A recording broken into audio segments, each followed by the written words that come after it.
Hello everyone. Thank you so much for coming to the first presentation. I know Trevi and the rest of the boys are really excited to get these going, and we're really excited that you guys are here. We're going to be doing these presentations every week, probably at the same time that it is this week. And we're going to be recording these as well. So if you can't make it, hopefully we can give you a recording of it, and you'll be able to watch through them anyway. Just while we're recording, if everyone could just have their cameras and mic off, that would be fantastic. And at the end, feel free to turn your cameras on, your mic on, and ask some questions, or you can ask some questions in the chat as well. This first presentation for nutrition, just a warning, the first half of it is a little bit more theory-based, just to get everyone up to a good understanding. And then from there, we'll go into the more practical stuff at the end of the presentation and from then on. So feel free to take as many notes as you like, and ask questions afterwards. At the end as well, we're also going to be doing just a small photo if you're comfortable turning your camera on, and we're going to have a little bit of a competition. So we're going to post the photo up, and then we're going to post it on Second Nature Football.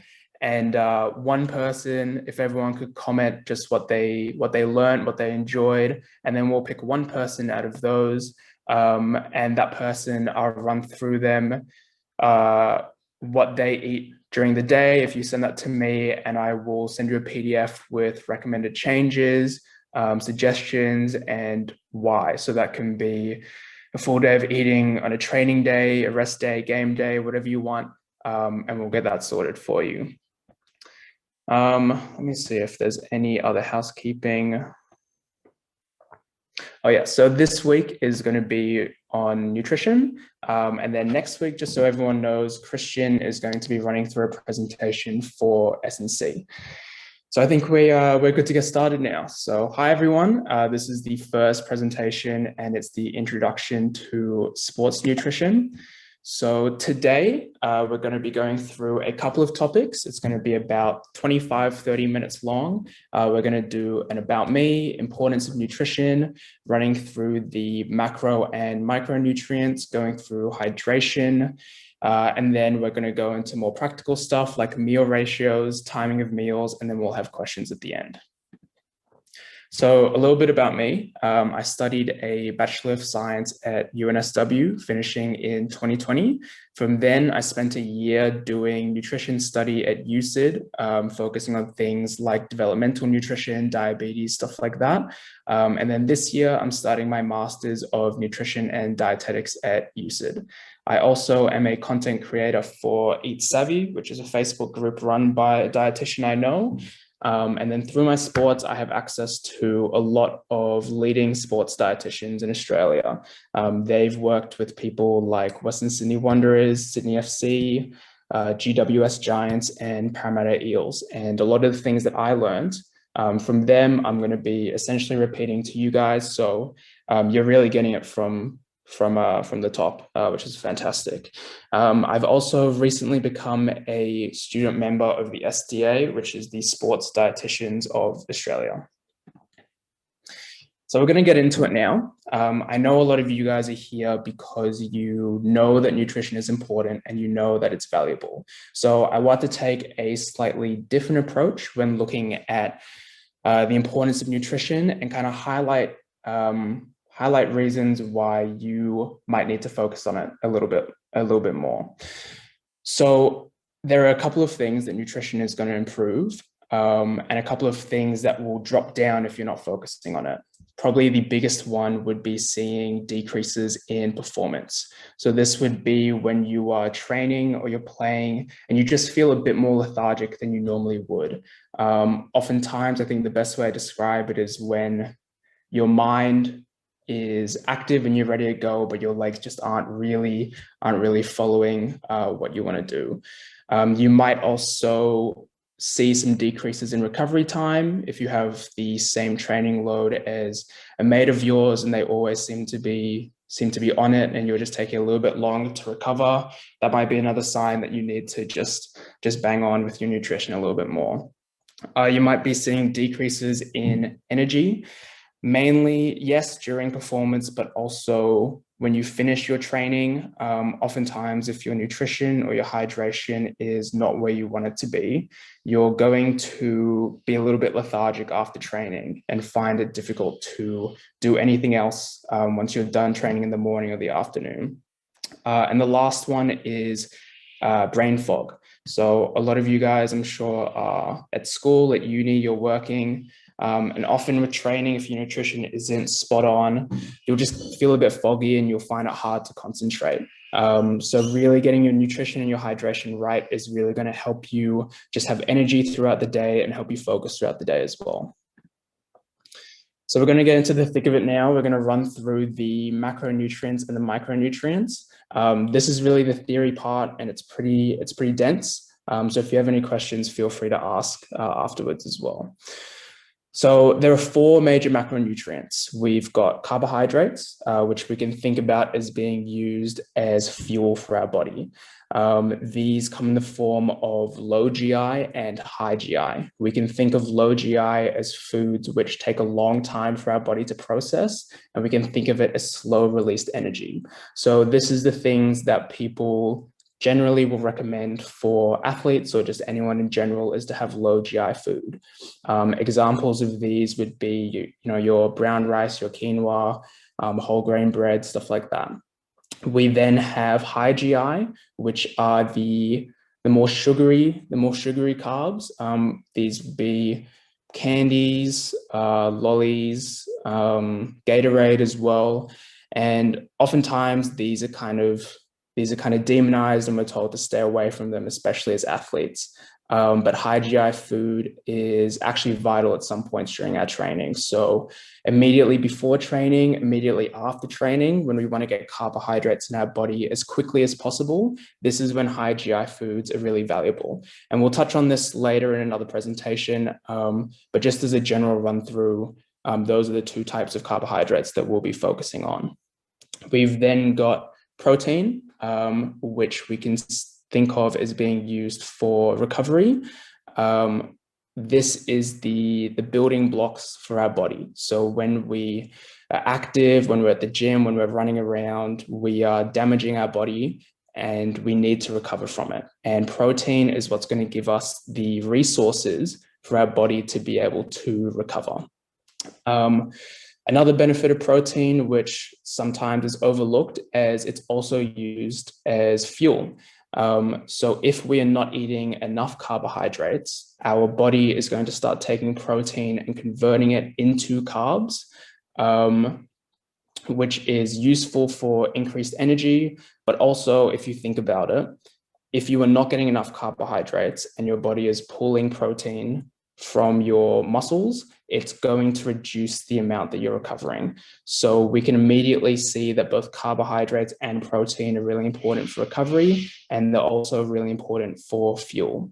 Protein, a lot of people think about it as, your meats, your animal protein, so meats, dairy, stuff like that. But we can also find it in a lot of plants. So edamame, beans, legumes, stuff like that as well. We've then got fats. Fats can also be used as fuel for the body, and they're used a lot in just general function. We can split this into saturated and unsaturated fats. As a rule of thumb, people generally recommend that we avoid saturated fats, which are found in things like fried food, fast food, stuff like that, and we go towards unsaturated fat.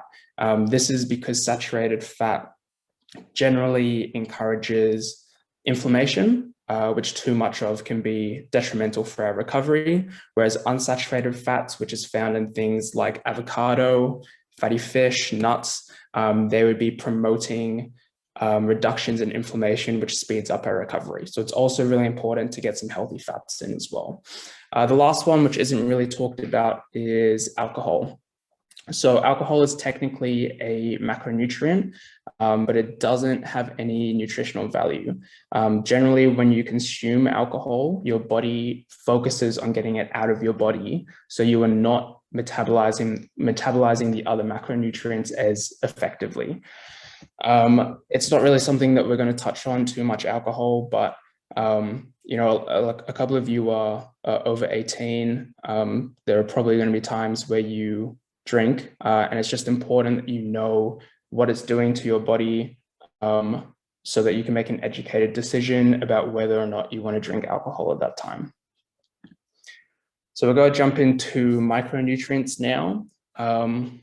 This section is a little bit complicated and can seem confusing, but just to preface it, if you are eating enough fruits and vegetables, and if you are getting a diverse range of them, all of this is going to be covered for you. It's not really something you need to worry about. Really, this is just highlighting why getting your fruits and vegetables is so important. So there are 4 micronutrients that we can touch on. We've got fiber. Fiber is probably my favorite one because a lot of people don't realize that eating fiber actually gives you essentially free energy. When you eat fiber, your gut will release these fats, which go straight to your brain and the rest of your body, and give you that little mental boost. So fiber is incredibly important. It slows digestion, so it kind of goes hand in hand with those low GI carbohydrates. It improves gut health as well. And like all of the other ones, these can be found in every fruit and vegetable, legume, stuff like that. Vitamins and minerals are both used for countless functions in the body, if not all of them. And I want to highlight this because deficiencies in this, because it's used for nearly every function in the body, deficiencies can slow down your recovery and reduce your energy, which is another reason why it's so important to get your fruits and vegetables, is because getting enough will make sure that you are recovering at the fastest rate possible. The last one that we want to touch on is phytochemicals. These are the non-nutritional chemicals found in plants like fruit and vegetables, and they lead to positive health effects. So an example of this, which you might have heard of, is antioxidants, which when you consume them, reduces inflammation in your body and speeds up recovery. So we're going to get into a little bit more of a practical viewpoint now, and we're going to start off with hydration. So hydration is probably my favorite thing to look at because it's often the thing that everyone thinks that they are doing properly, but it is usually one of the worst things that athletes do, especially. Oftentimes, someone will think they're hydrating properly because they'll get a massive bottle of water and just chug it after training, or just throughout the day at random points if they haven't been drinking. And generally, that isn't hydrating you as much as you think it is. This is because we know that you can only absorb about a glass of water every hour, and drinking more than that without adding electrolytes or without being dehydrated beforehand, you end up just peeing most of it out. So why is hydration important? So there was a study recently that found that hydrated athletes compared to dehydrated athletes had a 14% increase in reaction time when they were well hydrated, which is huge if you think about it, especially in games where those 1% or those 1 second differences or half a second differences make the difference between a goal or a tackle. This is huge. It's also incredibly important for recovery. So hydration and water is used in most functions that lead to recovery, and it's used in optimizing your recovery as well. It's also very important in regulating temperature, and that will, as we'll talk about in a second, is great for your performance. So why is it important for performance? We know that it increases your reaction time, and that cognitive function is essential in games. You will have a lot of times in the games where you have to make decisions quickly. You need to do the correct pass. You need to see an option, realize it's getting cut off and cut back. And being able to have your brain switched on as much as possible is going to help with that a lot. We also know that when your muscles overheat, you will have a decreased muscular performance. So you'll be a little bit less powerful, a little bit less strong, a little bit slower, and making sure that you are properly hydrated is going to give you the best chance of keeping those muscles cool and keeping you as strong and powerful as possible. This is really important in hot environments, environments that lead to higher sweat rates. So when it's really hot, means that you're going to be more fatigued, especially if you're dehydrated. You're not going to be able to efficiently cool yourself down because you don't have as much water in your body. So making sure that you're properly hydrated is really going to help in situations like this, especially now in pre-season. It's getting a little bit hot, like today. Having your hydration bang on is pretty essential right now. So how can we make sure that we are properly hydrated? There are a couple of things I would suggest. Make sure you always have a drink bottle with you that you can sip on during the day. Make sure that you are not just sculling water at 8 p.m. because you've realized you haven't drunk any water during the day. And if you do need to have an increase in water intake more than a cup every hour, try just popping some electrolytes in there, eating some fruits and vegetables that have high water content, something like that. And then the last thing would be after training, when you are going to be more dehydrated, that gives you an opportunity to drink a little bit more water at once, to make sure that you are hydrating back. I know that is a little bit counterintuitive to what I just said about only having a glass every hour, but if you are really dehydrated, your body is going to be able to absorb a little bit more water than it would otherwise. So the way that we suggest doing this is just a couple of times in the next week or two when you're training. If you weigh yourself before training and after training and figure out how much water or how much weight you have lost through sweating, and figure that out, you just want to replace that with 1.5 times the water that you lost and drink that within 1 to 1.5 hours. This is going to give you your best chance of staying hydrated, especially if you're sipping on water after that throughout the rest of the day. So when we talk about eating all of these different things like proteins, carbs, getting your fruits and vegetables in, it can be really confusing sometimes to figure out how much you should be having. As a general rule of thumb, if you are over the age of 16, what we recommend doing is eating for the work that you're doing that day. And when I say that, what I mean is that the more training or the more intense your game is, the more carbohydrates you want to have and the less fruits and vegetables you want to have. So we always keep our protein about 1/3 of our plate, no matter what. On a training day, we want to have about 1/3 of the plate being carbohydrates. So your pastas, your rice, potatoes, all of that. And then 1/3 of it being fruits and vegetables. Ideally, you want 2 different types and you want them to be different colors. But as a start, just getting those fruits and vegetables on your plate is going to be fantastic. On game days, because we have more intense work, we want to increase the amount of carbohydrates that we're having. So protein is going to stay at 1/3. Fruits and vegetables is going to go down to about 1/4 of the plate, and then carbs is going to take the rest of the plate.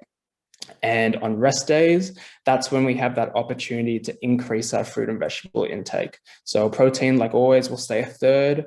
Carbs will now drop down to 1/4, and then fruits and vegetables will take up the rest of the plate. So almost like a reversal of your game day nutrition.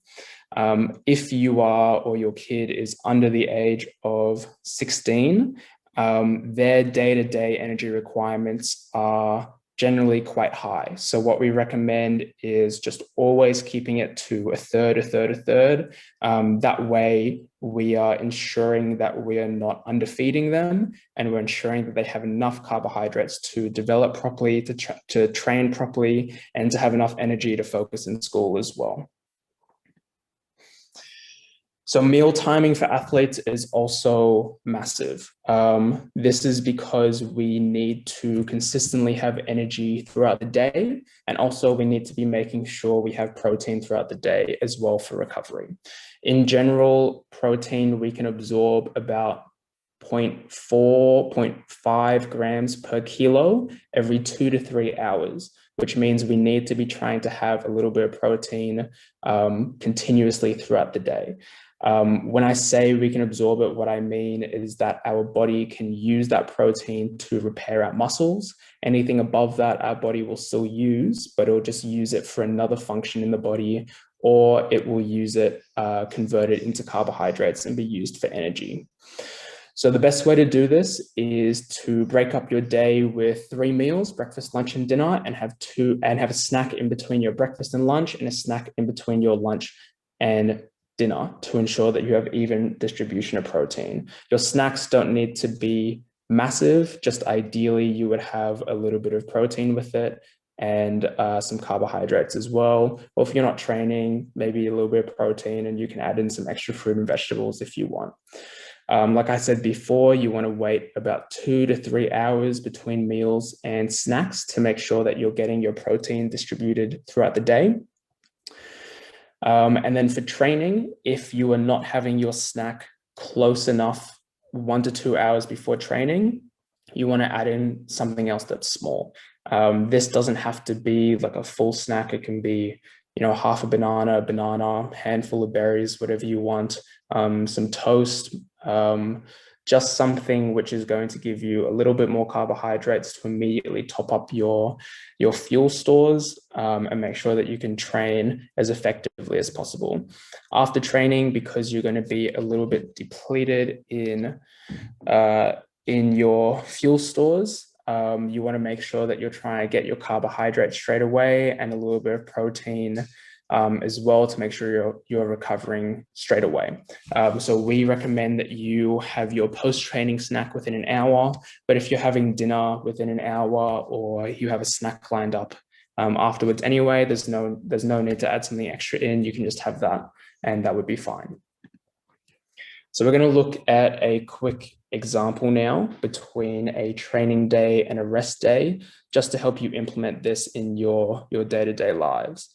So for training day, like we looked at before, you want to be splitting things roughly, not exactly, but roughly a third, a third, a third, and just have that increase in carbs compared to a rest day.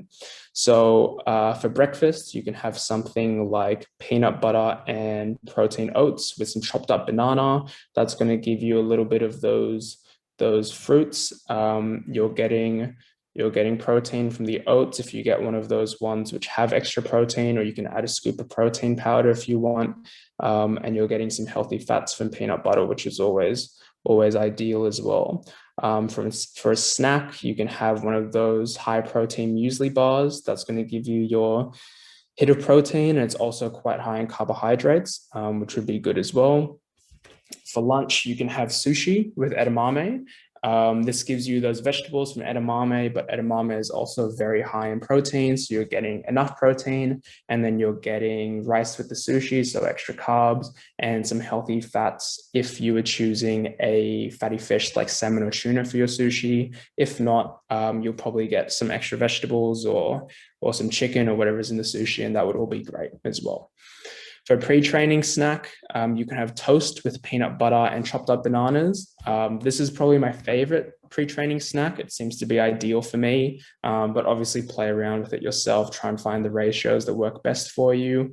And you want it to be something which is heavy enough that you are not hungry, but light enough that it's not sitting in your stomach and you don't feel a bit off when you train. And then for dinner, something simple, just like a chicken stir fry with like noodles, rice, whatever you want as the carb source as well.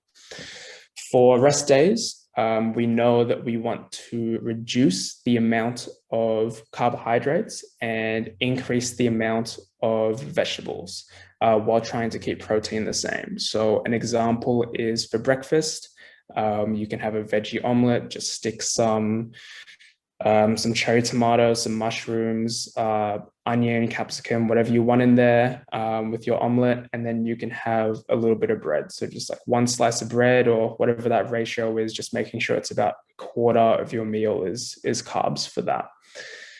For a snack, yogurt and berries is always a pretty good one. You're going to find quite a bit of protein in the yogurt, especially if you get something like a Chobani or a YoPro. And then the berries are just added fruit, added fiber, and it's got a little bit of carbohydrates as well. For lunch, something like a poke bowl. These are fantastic. There is a bunch of vegetables in there. Carbs are generally pretty low, and then you can get something like, a salmon or a chicken or tofu, whatever you want, and that's going to be a pretty good protein source as well. For a snack, edamame and baby sushi rolls. So it's smaller than what you would have for lunch, but you're still getting quite a bit of vegetables with the edamame. You're still getting quite a bit of protein with it. And then you're getting a smaller hit of carbohydrates with the baby sushi rolls. And then for dinner, just something simple like steak, potatoes, and salad.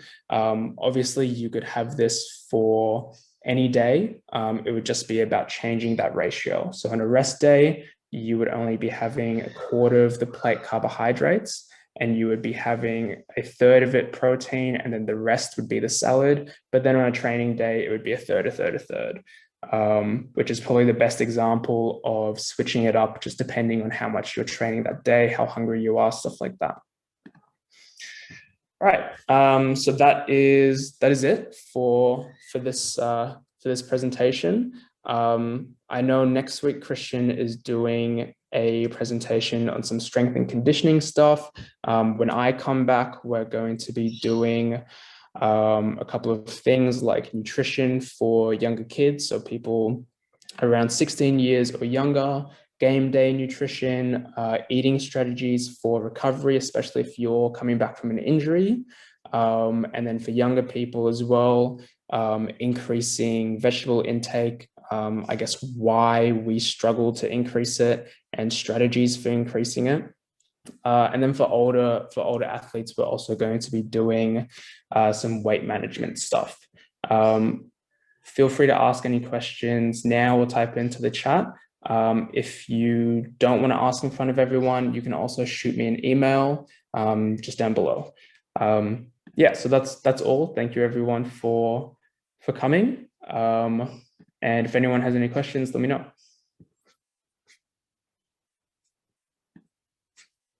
Thank you. No worries.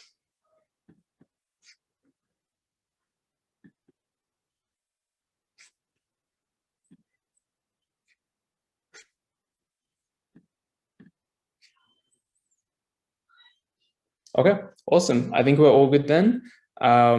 Yeah, if anyone wants to ask any questions afterwards, just shoot me an email. Don't forget about the competition we're doing. Oh yeah, if everyone is comfortable, Trevor wanted everyone to just turn the cameras on quickly. We'll take a quick photo, and then when we post it up, don't forget to just leave a comment, and then we'll choose one person who will win, and I'll be able to run through a day of eating with them as well. So if there's anyone who's comfortable turning their camera on now, that would be fantastic. If not, no dramas, up to you guys.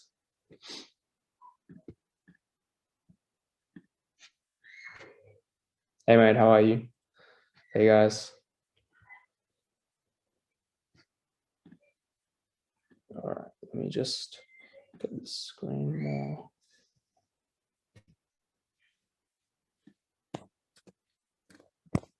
Awesome. All right, I'm just going to take a quick screenshot quickly. So everyone smile. 3, 2, 1.